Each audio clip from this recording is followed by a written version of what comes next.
Bonjour tout le monde. Il y a du monde, c'est cool, ça fait plaisir. Comme quoi le front fait venir. Du coup, donc moi je suis là aujourd'hui pour vous parler de ce que j'appelle le templating orienté objet avec les Twig Components et Live Component. Quelques mots rapides sur moi. Donc je suis Félix, lead développeur PHP Symfony. Je suis développeur indépendant. Je collabore principalement en ce moment avec Backslash, qui est sponsor de l'événement aussi. Et je suis contributeur open source Symfony UX pour le composant Toggle Password que vous avez peut-être déjà utilisé, et d'autres bundles, documentation, Symfony, API Platform, tout ça. Un petit peu d'histoire pour vous donner un peu de contexte au niveau de Twig. Qu'est-ce que c'est que Twig, si jamais il y en a parmi vous qui ne connaissent pas? Un moteur de template PHP open source, créé par Fabien Potentier en 2009 pour la première version. Je vous invite, par curiosité ou juste pour votre culture, à aller voir les vieux maintenant posts de Fabien sur qu'est-ce qui a motivé la création de Twig, les objectifs qu'il y avait derrière tout ça. Donc on a bien évidemment sécurité, performance, mais on a surtout ce côté portabilité, extensibilité, avoir la syntaxe propre de Twig, mais garder ce côté extensible avec les filtres, les tags, etc. Et surtout, la simplicité et la lisibilité. Un des objectifs était donc de rendre le code des templates très lisible, et pour permettre aux designers, aux front-end, de pouvoir utiliser Twig sans avoir à forcément connaître et comprendre toute la logique PHP qu'il y a sous le capot quand le code est compilé. Et l'autre partie, qu'est-ce que c'est que l'architecture component? Ça, s'il y a beaucoup de dev back, ce n'est pas forcément quelque chose qui va vous parler.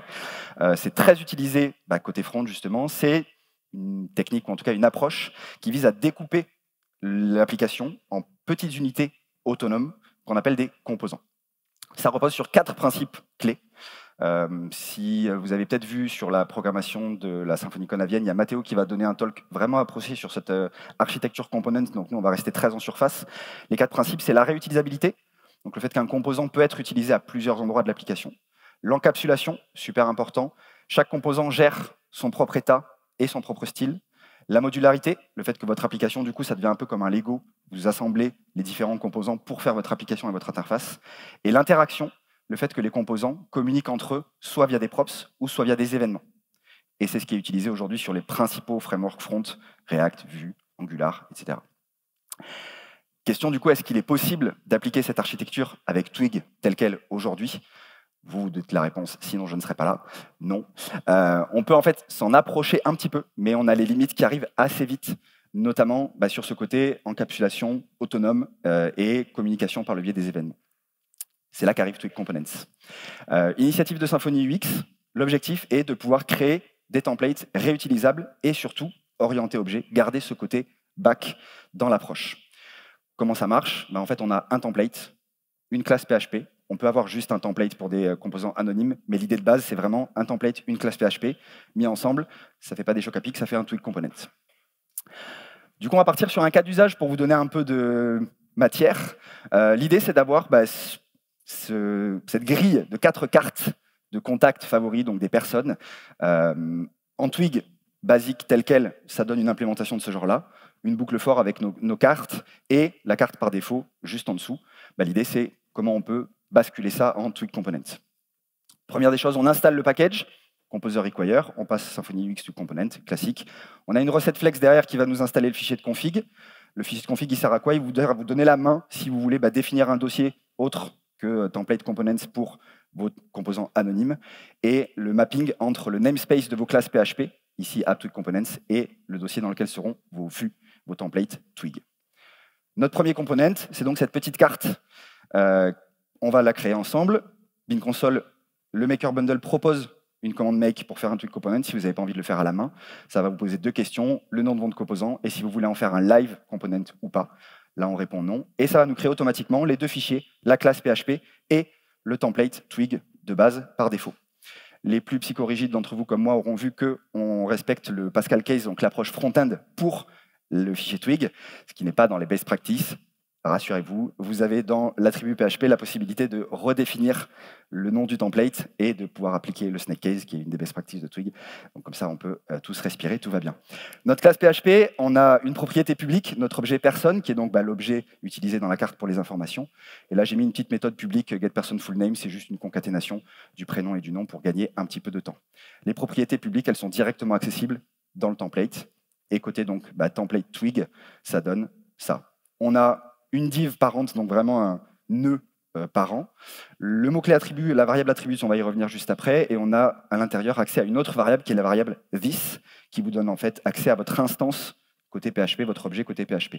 Derrière, on avait la propriété publique personne, vous voyez qu'on n'a pas bougé par rapport à l'implémentation Twig, on garde le person.bio, person.avatar pour avoir accès aux propriétés directement.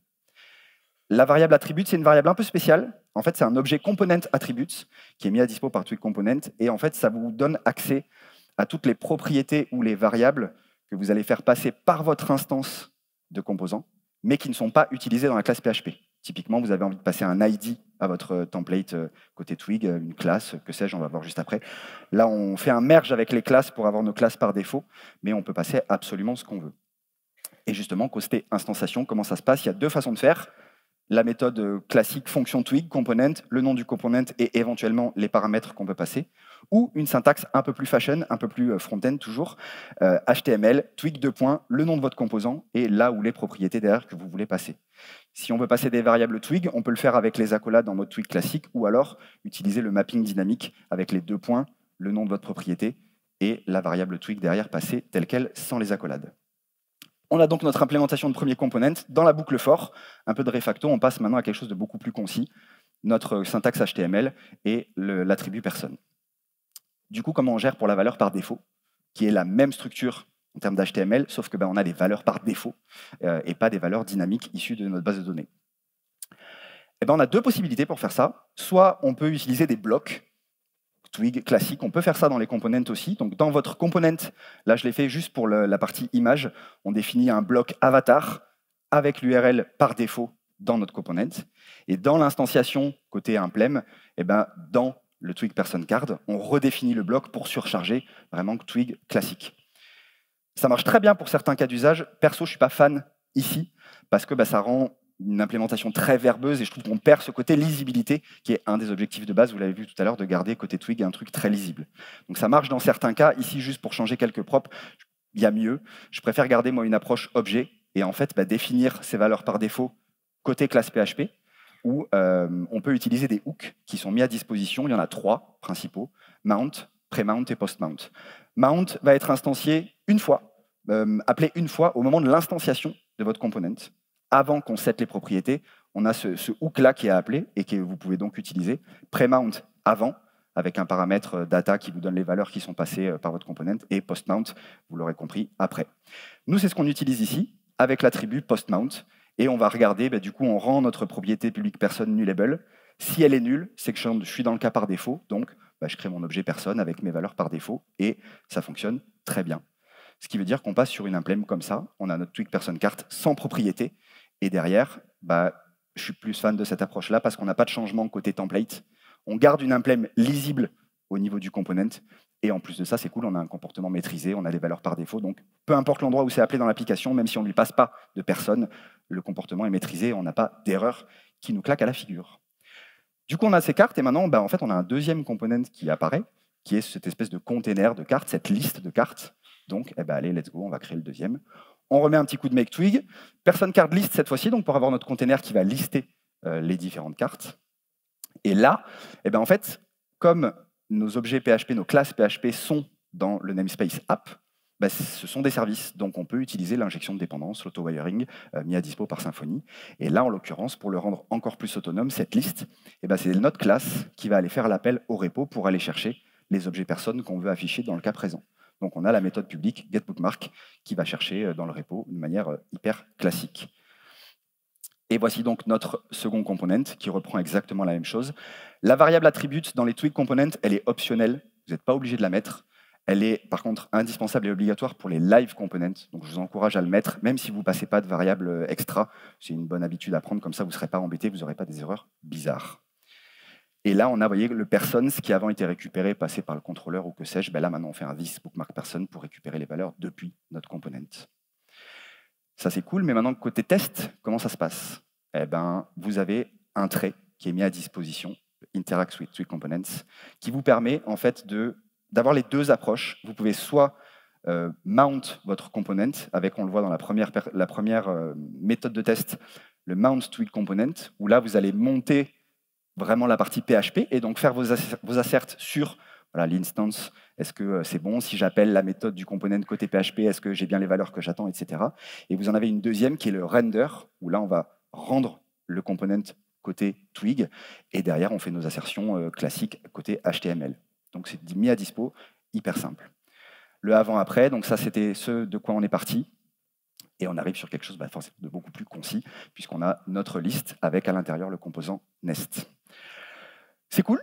On peut aller maintenant un petit peu plus loin si on met les live components. Live component, c'est un composant qui n'est plus expérimental depuis février 2014. Donc, on est maintenant sur quelque chose qui respecte et qui suit la promesse de rétrocompatibilité Symfony. Donc, vous pouvez aujourd'hui l'utiliser de manière safe, on va dire, en prod et avec les différentes fonctionnalités existantes. Ça vous permet quoi? Ça vous permet d'ajouter de la réactivité à vos composants Twig. Autrement dit, ça vous permet de faire du JavaScript sans écrire de JavaScript. Ce monde est incroyable. Comment ça marche? Pareil, Composer Require, UX Live Component. Sur ce package-là, on a une dépendance avec forcément Stimulus Bundle, puisque le package s'appuie sur Stimulus. Donc si vous ne l'utilisez pas, avant de Composer Require le Live Component, on require Stimulus Bundle. Et si jamais vous n'utilisez pas encore Asset Mapper, le composant Symfony, dans vos projets, déjà je vous invite à le faire parce que le composant est incroyable, mais il faudra après réinstaller vos assets avec l'option Force pour avoir les contrôleurs Stimulus d'opérationnel. Une fois qu'on a fait tout ça, qu'est-ce qu'on fait en termes de Live Component? L'idée ici, c'est d'ajouter sur nos cartes de personnes existantes une petite croix pour pouvoir supprimer en fait ces contacts favoris de notre liste. On l'applique uniquement pour les cartes de personnes existantes, pas sur la carte par défaut. Et on voudrait aussi s'assurer d'avoir tout le temps 4 cartes à dispo, si c'est les valeurs par défaut ou les contacts existants. Comment on fait ça? Alors, on revient sur notre premier composant, person card. On modifie la notation. On passe de asTwigComponent à asLiveComponent. On a deux traits. Le premier, default action, qui est le trait obligatoire à utiliser dans tous vos live components.